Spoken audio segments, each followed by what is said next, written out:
శ్వేతవరాహ కల్పం. శ్వేతవరాహ కల్పం might be next వచ్చేటప్పుడు అది తీసుకోకపోవచ్చు, వేరే కల్పంది తీసుకోవచ్చు. రైట్. సో అందుకే మార్పులు ఉంటాయి. సో ఆ విషయం మన సాంబశివరావుకి తెలియదు కాబట్టి తనే ఈ విషయాన్ని గొప్పగా కనిపెట్టినట్టు చెప్పుకుంటున్నాడు.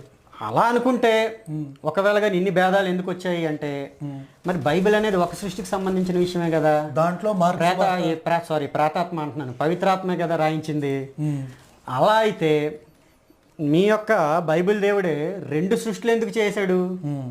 ఇక్కడ 2 సృష్టిలు ఎందుకు చేశాడు? మనం ఆది కాండంలో చూస్తే 2 సృష్టిలు కనబడుతున్నాయి. అంతేకాకుండా ఎన్ని భేదాలు ఈరోజు సువార్తల్లో తీసుకుంటే రకరకాల భేదాలు, కాంట్రడిక్షన్స్. ఇంకా అసలు బైబిల్ మొత్తం తీసుకుంటే మనోడేంటి అక్కడెక్కడో పురాణాల్లో అంటున్నాడు, పేజీకి కాంట్రడిక్షన్స్ ఉన్నాయి. ఈవెన్ జాన్ మిల్ అనే క్రైస్తవుడు 17వ శతాబ్దంలో